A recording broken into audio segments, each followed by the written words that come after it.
Hi friends, welcome back to my Indian cooking ಚಾನಲ್ಗೆ ಎಲ್ಲರಿಗೂ ಸ್ವಾಗತ. ಎಲ್ಲರೂ ಚೆನ್ನಾಗಿದ್ದೀರಾ ಅಂತ ಭಾವಿಸ್ತಿದ್ದೀನಿ. ಸೊ ಇವತ್ತು ನಾವು ಮಾಡ್ತಿರೋ ರೆಸಿಪಿ ಬಂದು ನುಗ್ಗೆ ಸೊಪ್ಪಿನ ಮುಪ್ಸಾರು. ಇದಕ್ಕೆ ನಾವು ಬೇಕಾಗಿರೋ ಪದಾರ್ಥಗಳೇನು ಅಂದರೆ ನುಗ್ಗೆ ಸೊಪ್ಪು ಫ್ರೆಶ್ ಆಗಿ ಬೆಳೆಸ್ಕೊಂಡಿರೋದು ಎಳೆ ನುಗ್ಗೆ ಸೊಪ್ಪು ಬೇಕು. ಮತ್ತು ಇದು ತುಂಬ ಆಯುರ್ವೇದಿಕ್ ಇರೋದ್ರಿಂದ ತುಂಬ ಒಳ್ಳೆಯದು.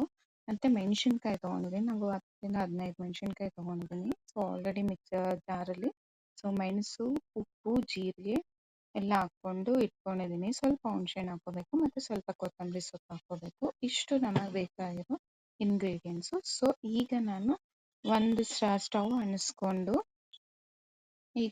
ಅಣಿಸ್ಕೊಂಡು ಒಂದು ಪಾತ್ರೆಯಲ್ಲಿ ನೀರು ಕುದಿಯೋಕೆ ಇಟ್ಟಿದ್ದೀನಿ. ಯೂಶಲಿ ನೀವು ಕುಕ್ಕರಲ್ಲಾದರೂ ಇಡ್ಬೋದು, ಇಲ್ಲ ತಪ್ಪಲೆಯಲ್ಲಾದರೂ ಇಡ್ಬೋದು. ತಪ್ಪಲೆಲ್ಲಾದರೆ ಟೈಮ್ ಜಾಸ್ತಿ ಇರುತ್ತೆ. ಸೊ ಕುಕ್ಕರಲ್ಲಿಟ್ಟು ನಾನು ತಪ್ಪಲೆ ಥರ ರೆಸಿಪಿ ಮಾಡ್ತಿದ್ದೀನಿ. ಸೊ ಇದಕ್ಕೆ ಒಂದು 2 ಕಪ್ ಆಗೋಷ್ಟು ಚಿಕ್ಕ ಜಾಮೂನ್ ಕಪ್ಸಲ್ಲಿ 2 ಕಪ್ ಆಗೋಷ್ಟು ತೊಗರಿಬೇಳೆ ಹಾಕೋಬೇಕು. ಸೊ ಅದಕ್ಕೂ ಮೊದಲು ನೀರು ಸ್ವಲ್ಪ ಬಾಯ್ಲ್ ಆಗಲಿ ಅಂತ ಇಟ್ಟಿದ್ದೀನಿ. ಸೊ ಅಷ್ಟರಲ್ಲಿ ನಾವು ಎಣ್ಣೆಯಲ್ಲಿ ಮೆಣಸಿನ್ಕಾಯಿ ಸ್ವಲ್ಪ ರೋಸ್ಟ್ ಮಾಡ್ಕೊಳ್ಳೋಣ. ಸೊ ಅದು ರೋಸ್ಟ್ ಮಾಡ್ಕೊತಿದ್ದೀನಿ.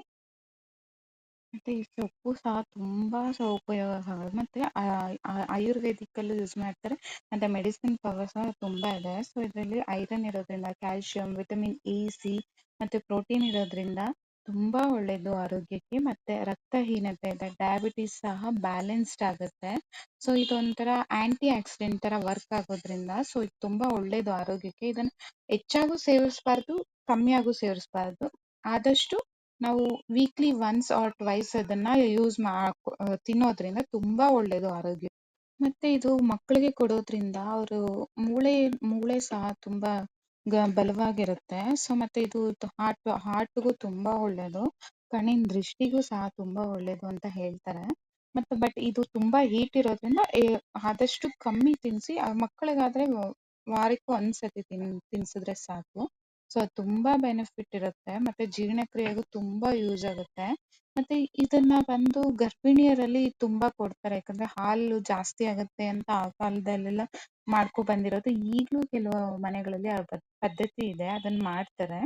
ಸೊ ಇದರಿಂದ ತುಂಬ ಒಳ್ಳೆಯದು. ಮತ್ತು ಇದರಲ್ಲಿ ನಾವು ಎಷ್ಟೋ ಥರ ಮಾಡ್ಬೋದು. ಬಸ್ಸಾರು ಮಾಡ್ತಾರೆ, ಉಪ್ಸಾರು ಮಾಡ್ತಾರೆ, ಪಲ್ಯ ಮಾಡ್ತಾರೆ, ತುಂಬ ಹಪ್ಳ ಎಲ್ಲ ಮಾಡೋದು. ಈ ಥರ ತುಂಬ ರೆಸಿಪೀಸ್ ಮಾಡ್ತಾರೆ. ಕೆಲವೊಂದು ಕಡೆ ಕೆಲವೊಂದು ಥರ ರೆಸಿಪಿ ಮಾಡ್ತಾರೆ. ಸೊ ಇದನ್ನು ತುಂಬ ಯೂಸಸ್ ಇದೆ ಆಯುರ್ವೇದಿಕ್ ಮೆಡಿಸಿನಿಂದ. ಆದಷ್ಟು ವಾರಕ್ಕೆ 2 ಸತಿ ಆದರೂ ಇದನ್ನು ಸೇವನೆ ಮಾಡೋದಕ್ಕೆ ಇದು ಮಾಡ್ಕೊಳ್ಳಿ, ರೆಸಿಪಿ ಮಾಡಿಕೊಂಡು ತಿನ್ನೋದನ್ನು ಅಭ್ಯಾಸ ಮಾಡ್ಕೊಳ್ಳಿ. ಮತ್ತು ನಿಮಗೆ ಆಗಲೇ ಹೇಳ್ದಂಗೆ ನಾನು ಫಸ್ಟು ಖಾರ ರುಬ್ಕೊಳೋದಕ್ಕೋಸ್ಕರ ಮೆಣಸು, ಜೀರಿಗೆ ಮತ್ತು ಉಪ್ಪು ಸ್ವಲ್ಪ ಹಾಕ್ಕೊಂಡಿದ್ದೀನಿ. ಸ್ವಲ್ಪ ರುಬ್ಕೊಳೋವಾಗ ಬೆಳ್ಳುಳ್ಳಿ ಮತ್ತು ಹುರಿದಿರೋ ಮೆಣಸಿನಕಾಯಿ, ಹುಣಸೆ ಹಣ್ಣು ಸ್ವಲ್ಪ ಹಾಕ್ಕೊಂಡು ರುಬ್ಕೊತೀನಿ. ಸೊ ಅದನ್ನು ನಿಮಗೆ ನೋಡಿಸ್ತೀನಿ.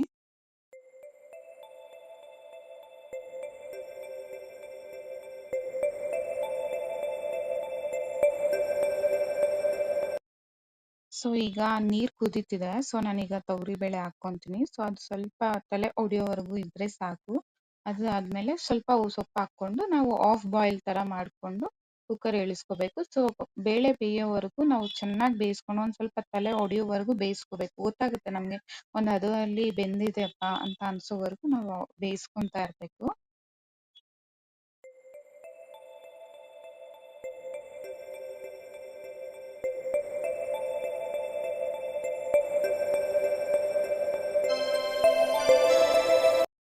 ಸೊ ಇದು ಬೇಯೋ ಅಷ್ಟರಲ್ಲಿ ನಾವು ಖಾರ ರುಬ್ಕೊಬೇಡ. ಸೊ ಇದಕ್ಕೆ ನಾನು ಹೇಳಿದ್ನಲ್ಲ, ನನಗೆ ಮೆಣಸಿನ್ಕಾಯಿ, ಮೆಣಸು, ಜೀರಿಗೆ, ಉಪ್ಪು ಮತ್ತು ಬೆಳ್ಳುಳ್ಳಿ, ಸೊ ಕೊತ್ತಂಬರಿ ಸೊಪ್ಪು ಹಾಕ್ಕೊಂಡು ನಾವು ರುಬ್ಕೋಬೇಕಾಗುತ್ತೆ ಇದನ್ನು. ಸೊ ಇದು ನಮಗೆ ಎಷ್ಟು ಬೇಕೋ ಅಷ್ಟು ಖಾರ ಇದು ಮಾಡ್ಕೋಬೋದು. ಸೊ ಉಪ್ಪು ಅಷ್ಟೇ ರುಚಿಗೆ ತಕ್ಕಂಗೆ ಹಾಕ್ಕೋಬೋದು, ಬಿಕಾಸ್ ನೀರಲ್ಲಿ ಮಾಡೋದ್ರಿಂದ. ಸೊ ನಮಗೇನು ತೊಂದರೆ ಇಲ್ಲ. ಸೊ ಈ ಥರ ರುಬ್ಕೋಬೇಕು. ಫಸ್ಟ್ ತರಿಯಾಗಿ ರುಬ್ಕೊಂಡು ಇದು ಮಾಡ್ಕೋಬೇಕು. ಮತ್ತು ನಾನು ಇನ್ನೊಂದು ಸೈಡ್ ನನ್ನ ಚಿಕ್ಕ ಮಗಳಿಗೋಸ್ಕರ ನಾನು ಸರಿ ಇಟ್ಕೊಂಡಿದ್ದೀನಿ. ಸೊ ಒಟ್ಟಿಗೆ ಎಲ್ಲ ಕೆಲಸ ಹಾಕಿ ಅಂತ. ಅಷ್ಟರಲ್ಲಿ ಬೇಳೆನೂ ಸಹ ಬೇಯ್ತಾ ಇದೆ. ಸೊ ಇನ್ನೊಂದು ಸ್ವಲ್ಪ ಬೇಯಬೇಕಿದೆ, ಅದಕ್ಕೆ ಸ್ವಲ್ಪ ಇನ್ನೊಂದು 5-10 ಮಿನಿಟ್ಸ್ ಬೇಯಿಸೋಣ ಅಂತ ಬಿಟ್ಟಿದ್ದೀನಿ. ಸೊ ನಾನು ಲಿಡ್ ಕ್ಲೋಸ್ ಮಾಡ್ದಿರ ಬೇಯಿಸ್ತಾ ಇರೋದ್ರಿಂದ ಸೊ ಟೈಮ್ ಹಿಡಿಸುತ್ತೆ. ಸೊ ನೀವು ಲಿಡ್ ಕ್ಲೋಸ್ ಮಾಡಿದ್ರೆ ಆದಷ್ಟು ಬೇಗ 5-10 ಮಿನಿಟ್ಸಲ್ಲಿ ಈ ರೆಸಿಪಿನೇ ಮುಗ್ದೋಗುತ್ತೆ. ಸೊ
ಈಗ ಇದು ಸ್ವಲ್ಪ ಒಂದು ಅರ್ಧದಲ್ಲಿ ಬೆಂದಿದೆ. ಸೊ ಈಗ ನಾನು ನುಗ್ಗೆ ಸೊಪ್ಪು ಹಾಕ್ಕೊಂತಾ ಇದ್ದೀನಿ. ಸೊ ಇದು ನುಗ್ಗೆ ಸೊಪ್ಪು ಅಷ್ಟೇ ಒಂದು ಪೂರ್ತಿ ಬೇಯಬೇಕು ಅಂತಿಲ್ಲ, ಒಂದು ಆಫ್ ಬಾಯ್ಲ್. ಸೊ ಹಂಗ್ ತಿಂದ್ರೆ ತುಂಬಾ ಒಳ್ಳೇದು. ಸೊ ಎಲ್ಲರೂ ಅನ್ಕೊಂತಾರೆ ಆಫ್ ಬಾಯ್ಲ್ ಆದ್ರೆ ಕಸರೆ ಆಗುತ್ತೆ. ಕಸರೆ ಅಂತೂ ಏನೂ ಇರೋದಿಲ್ಲ. ಎಳೆ ಸೊಪ್ಪು ಕಸರೆ ಇರೋದಿಲ್ಲ. ಈ ತರ ಆಫ್ ಬಾಯ್ಲ್ ಮಾಡೋದ್ರಿಂದ ತುಂಬಾ ಚೆನ್ನಾಗಿರುತ್ತೆ. ಮತ್ತೆ ಇದು ಬೆಂದ ಮೇಲೆ ನಾವು ಅದನ್ನ ಪಲ್ಯಗೆ ಮಾಡ್ಕೊಳೋದ್ರಿಂದ, ಸೊ ಕೆಲವರು ಮೊಟ್ಟೆ ಹಾಕೊಂತಾರೆ, ಕೆಲವರು ಹಂಗೆ ಒಗ್ಗರಣೆ ಹಾಕೊಂಡು ತಿಂತಾರೆ. ಸೊ ಹಂಗಾಗಿ ಅದು ಡಿಪೆಂಡ್ ಆಗುತ್ತೆ. ನಿಮ್ಗೆ ಕಸರೆ ಅನ್ಸಿದ್ರೆ ಮೊಟ್ಟೆ ಹೊಡ್ದು ಮಾಡ್ಕೊಳ್ಳಿ. ಸೊ ಆಗ ಕಸರೆ ಹೊಡಿಯೋದಿಲ್ಲ.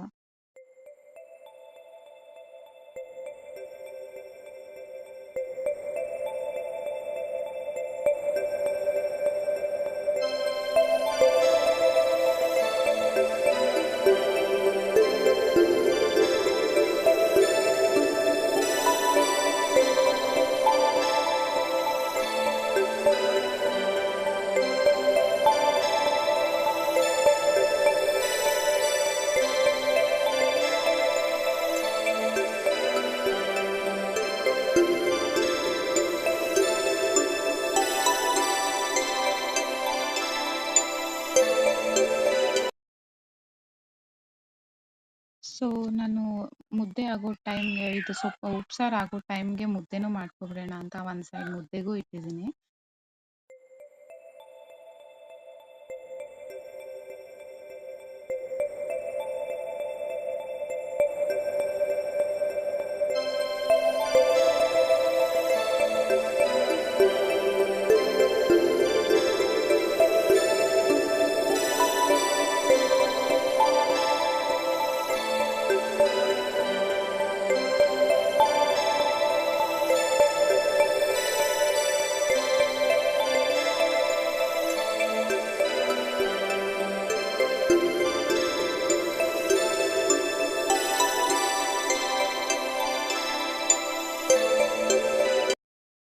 ನೋಡಿ, ಇಷ್ಟು ಮಾತ್ರ ಬೆಂದಿದ್ರೆ ಸಾಕು. ತುಂಬಾ ಚೆನ್ನಾಗಿರುತ್ತೆ ತಿನ್ನೋದಕ್ಕೆ. ತುಂಬಾ ಬೆಂದ್ರು ಚೆನ್ನಾಗಿರೋದಿಲ್ಲ.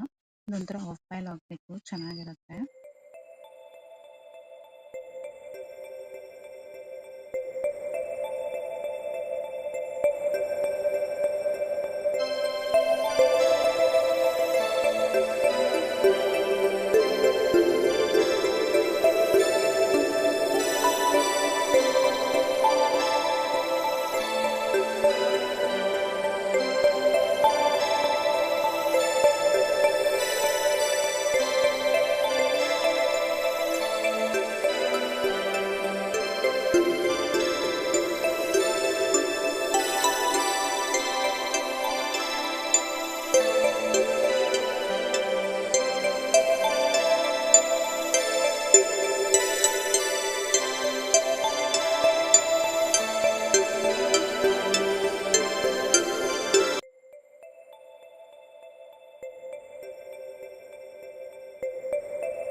ಸಾರಿ, ಇದನ್ನ ಹೇಳಿಲ್ಲ ನಾನು. ಅದು ಮುದ್ದೆ ತಪ್ಪಲಲ್ಲಿ ನೀರ್ ಇಟ್ಟಿದ್ನಲ್ಲ, ಅದು ಸ್ವಲ್ಪ ಸಾರು ಶಾರ್ಟೇಜ್ ಆಯ್ತು ಅಂತ ಅದ್ರ ನೀರನ್ನ ಹಾಕಿದೆ, ಬಿಸಿ ನೀರು ಕುದ್ದಿದೆ ಅಂತ.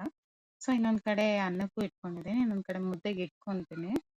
ಸೊ ಅದು ನೀರ್ ಕಾಯಿಸ್ಬೇಕಿತ್ತು. ಸೊ ಇವಾಗ ನೀರ್ ಹಾಕಿ ಇಡ್ತೀನಿ.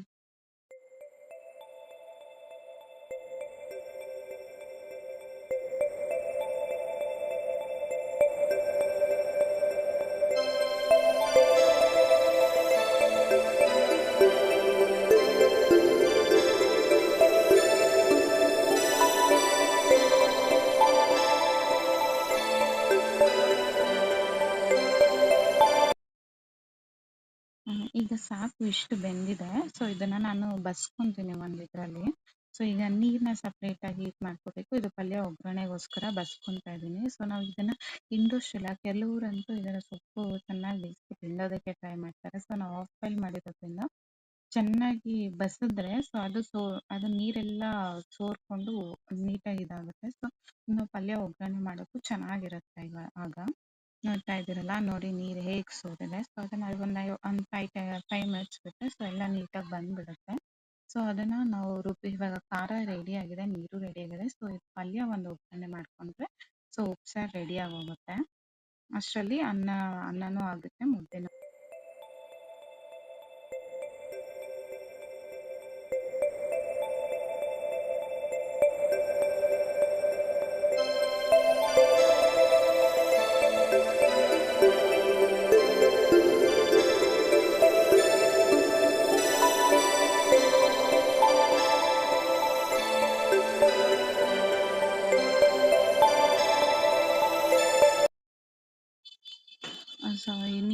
ಒಂದು ಚಿಕ್ಕ ತಪ್ಪಲೆಗೆ ಹಾಕ್ಕೊಂತೀನಿ. ಸೊ ಬಿಕಾಸ್ ನನಗೆ ಪಲ್ಯ ಒಗ್ಗರಣೆ ಮಾಡೋದಕ್ಕೆ ಬಾಣಲಿ ಬೇಕು. ಸೊ ಅದಂಗಾಗಿ ಅದಕ್ಕೋಸ್ಕರ ಮಾಡ್ಕೊತಿದ್ದೀನಿ. ಸೊ ಮುದ್ದೆಗೂ ನೀರು ಇಟ್ಟಿದ್ದೀನಿ.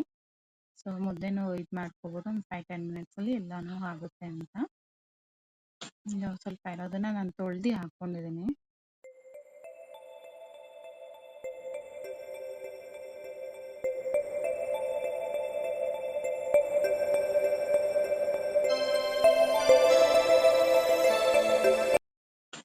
ಮುದ್ದೆನೂ ಸಹ ರೆಡಿ ಆಗ್ತದೆ.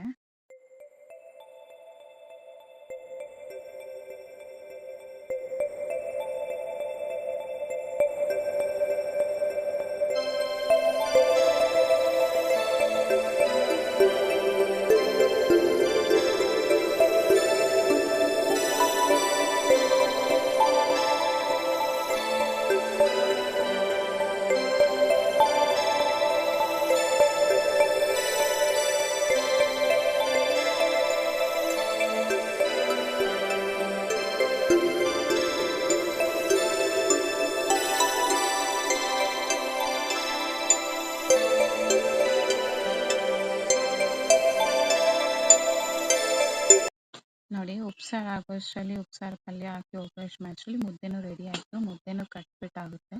ಕಟ್ತಾ ಇದ್ದೀವಿ.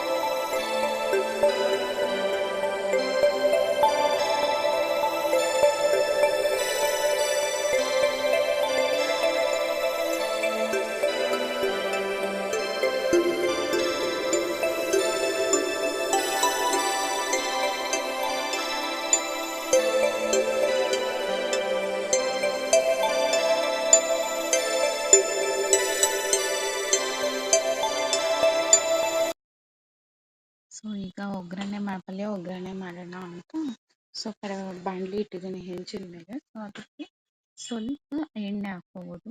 ಸೊ ಕೆಲವರು ಎಣ್ಣೆ ಹಾಕೊಂಡು ಮಾಡ್ತಾರೆ ಜಾಸ್ತಿ ಹಾಕ್ಕೊಂಡು. ಸೊ ಸ್ವಲ್ಪ ಹಾಕೊಂಡ್ರೆ ತುಂಬ ಚೆನ್ನಾಗಿರುತ್ತೆ. ಎಣ್ಣೆ ಹಾಕ್ಕೊಂಡು ಸ್ವಲ್ಪ ಸಾಸಿವೆ, ಸ್ವಲ್ಪ ಕಡಲೆಬೇಳೆ, ನಾವು ಕಡಲೆಬೇಳೆ ಯೂಸ್ ಮಾಡೋದ್ರಿಂದ ಸ್ವಲ್ಪ ಕಡಲೆಬೇಳೆ ಹಾಕ್ಕೊತೀವಿ. ಮತ್ತು ಕೆಲವರು ಬೆಳ್ಳುಳ್ಳಿ ಹಾಕ್ತಾರೆ ಮತ್ತು ಕೆಲವರು ಹಾಕೋದಿಲ್ಲ. ಸೊ ಇದು ಆಪ್ಷನಲ್ ಇರುತ್ತೆ. ಸೊ ನೀವು ಇಷ್ಟ ಆಗುತ್ತೆ ಅಂದರೆ ಬೆಳ್ಳುಳ್ಳಿ ಹಾಕ್ಕೊಳ್ಳಿ, ಇಲ್ಲಾಂದರೆ ಬೇಡ. ಸೊ ನಾವು ಕಡಲೆಬೇಳೆ ಹಾಕ್ಕೊತಿದ್ದೀವಿ, ಸ್ವಲ್ಪ ಬೆಳ್ಳುಳ್ಳಿ ಜಜ್ಜಿ ಹಾಕ್ಕೊಂಡಿದ್ದೀವಿ. ಮತ್ತು ಅಷ್ಟರಲ್ಲಿ ಅನ್ನನೂ ರೆಡಿ ಆಗಿರುತ್ತೆ. ಸೊ ಬಸ್ತಿ ಇಟ್ಟಿದ್ದೀನಿ. ಸೊ ಅನ್ನನೂ ಆಗಿದೆ, ಮುದ್ದೆನೂ ಆಗಿದೆ. ಸೊ ಈಗ ಪಲ್ಯ ಒಗ್ಗರಣೆ ಮಾಡಿದ್ರೆ ಮುಗೀತು.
ಇಷ್ಟು ಆದಮೇಲೆ ಸ್ವಲ್ಪ ಈರುಳ್ಳಿ ಹಾಕಿ ಸ್ವಲ್ಪ ಗೋಲ್ಡನ್ ಬ್ರೌನ್ ಬರೋವರೆಗೂ ಸ್ವಲ್ಪ ಫ್ರೈ ಮಾಡ್ಕೊತೀವಿ.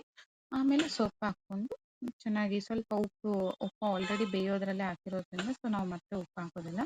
ಸೊ ಆನಿಯನ್ ಫ್ರೈ ಆದಮೇಲೆ ಆ ಸೊಪ್ಪು ಹಾಕ್ಬಿಟ್ಟು ಚೆನ್ನಾಗಿ 1-2 ಸತಿ ತಿರುಗಿಸ್ಬಿಟ್ಟು ಸ್ಟಾಪ್ ಮಾಡ್ತೀವಿ.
ಆ್ಯಂಡ್ ನಾವು ಮರ್ತೋಗಿದೆ ಹೇಳೋದು. ಸೊ ಕಾಯಿ ತುರಿನೇ ಹಾಕ್ಕೊಂತೀವಿ. ಸೊ ಕಿಲೋರ್ ಹಾಕೊಂತಾರೆ, ಕಿಲೋರ್ ಹಾಕೊಳೋದಿಲ್ಲ. ಸೊ ಇದು ಸಹ ಆಪ್ಷನಲ್ ನಮಗೆ.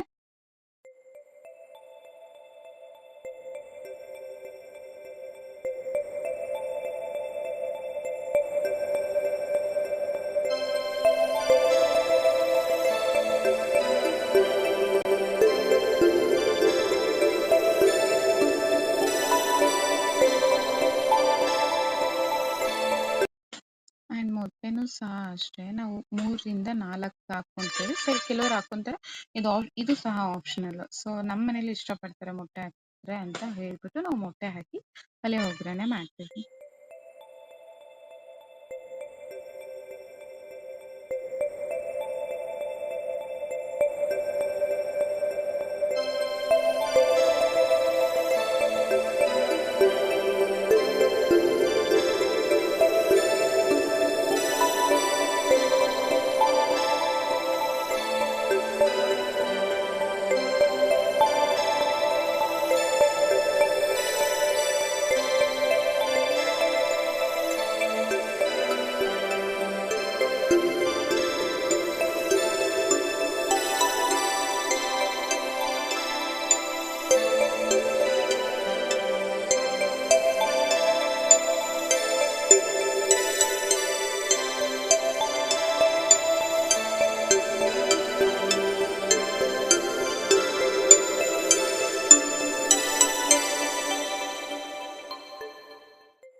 ನೋಡಿ ಈ ತರ ಚೆನ್ನಾಗಿ ನಾವು ಮೊಟ್ಟೆ ಹಾಕಿದ್ಮೇಲೆ ಚೆನ್ನಾಗಿ ಪಲ್ಯ ತಿರುಗಿಸ್ತಾ ಇರಬೇಕು ಫ್ರೈ ಆಗೋವರೆಗೂ.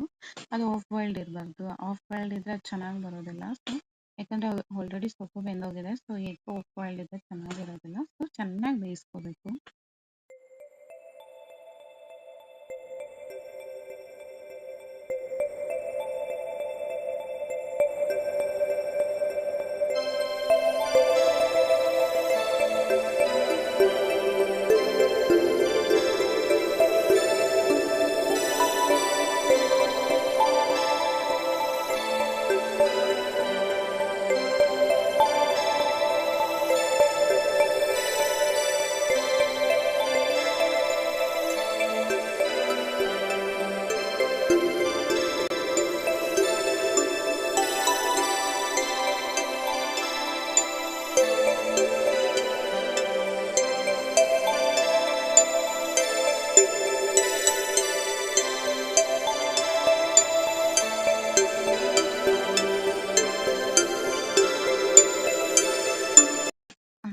ಈಗ ಸ್ವಲ್ಪ ಮೊಟ್ಟೆನೂ ಚೆನ್ನಾಗಿ ಬೆಂದಿದೆ. ಸೊ ಈಗ ನಾನು ಬೆಂದಿರೋ ಬೇಳೆ ಮತ್ತೆ ನುಗ್ಗೆ ಸೊಪ್ಪು ಈಸ್ಕೊಂಡಿದ್ವಲ್ಲ, ಸೊ ಅದನ್ನ ಹಾಕ್ತಾ ಇದ್ದೀನಿ. ಸೊ ಇದನ್ನ ಹಾಕಿ ಒಂದ್ ಸ್ವಲ್ಪ ಚೆನ್ನಾಗಿ ಒಂದು 5 ಮಿನಿಟ್ಸ್ ಬೇಡ, ಒಂದು 2 to 3 ಮಿನಿಟ್ಸ್ ಚೆನ್ನಾಗಿ ಮಿಕ್ಸ್ ಮಾಡ್ತಾ ಹೋದ್ರೆ ಚೆನ್ನಾಗಿ ಇದಾಗಿರುತ್ತೆ, ಮಿಕ್ಸ್ ಆಗಿರುತ್ತೆ ಒಗ್ಗರಣೆದೆಲ್ಲ. ಸೊ ಇದು ಅವಾಗ ರೆಡಿ ಆಗಿರುತ್ತೆ. ಸೊ ಈಗ ಉಪ್ಸಾರು ರೆಡಿ ಆಗಿದೆ, ಸಾರು ರೆಡಿ ಆಗಿದೆ, ಮತ್ತೆ ಪಲ್ಯನೂ ರೆಡಿ, ಅನ್ನನೂ ರೆಡಿ, ಮುದ್ದೆನೂ ರೆಡಿ. ಸೊ ಆಲ್ಮೋಸ್ಟ್ ಒಂದು ½ ಅಲ್ಲಿ ಎಲ್ಲಾನು ನಾವು ಮಾಡ್ಕೋಬಹುದು ಕುಕ್ಕರಲ್ಲಿ ಇಟ್ಟರೆ. ಸೊ ವಿತೌಟ್ ಲಿಡ್ ಬೇಯಿಸೋದಾದ್ರೆ it takes time. Okay, time ತಗೊಳುತ್ತೆ ಇದು.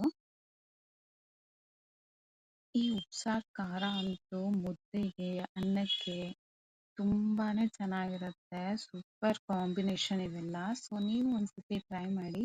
ಬಿಕಾಸ್ ಇವಾಗ ನಾವು ಮಾಡಿರೋದ್ರಲ್ಲಿ ಉಪ್ಪು, ಖಾರ, ಹುಳಿ ಎಲ್ಲ ಬ್ಯಾಲೆನ್ಸ್ಡ್ ಆಗಿ ಬಾಯಲ್ಲಿ ಸೂಪರ್ ಟೇಸ್ಟ್ ಕೊಡ್ತಿದೆ. ಸೊ ಇದನ್ನ ಒಮ್ಮೆ ತಿಂದ್ರೆ ನೀವು ಯಾವತ್ತೂ ಮರೆಯೋದಿಲ್ಲ ಈ ಟೇಸ್ಟ್ನ. ಸೊ ಪದೇ ಪದೇ ಮಾಡ್ಕೊಂಡು ತಿನ್ನೋದಕ್ಕೆ ಇಷ್ಟಪಡ್ತೀರಾ. ಪ್ಲೀಸ್ ಟ್ರೈ ಮಾಡಿ. Thank you for watching. ಎಲ್ಲರೂ ಈ ರೆಸಿಪಿ ಟ್ರೈ ಮಾಡಿ ನನಗೆ ಕಮೆಂಟಲ್ಲಿ ತಿಳಿಸಿ ಹೇಗೆ ಬಂದಿದೆ ನಿಮ್ಮ ಮನೇಲಿ ನಾನು ಮಾಡಿರೋ ರೆಸಿಪಿ ನೀವು ಟ್ರೈ ಮಾಡಿದಾಗ ಅಂತ ತಿಳಿಸಿ. ಮತ್ತು ಇನ್ನಷ್ಟು ಯಾವುದಾದ್ರೂ ರೆಸಿಪೀಸ್ ಬೇಕು ಅಂದರೆ ದಯವಿಟ್ಟು ಅದನ್ನು ಕಮೆಂಟಲ್ಲಿ ತಿಳಿಸಿ.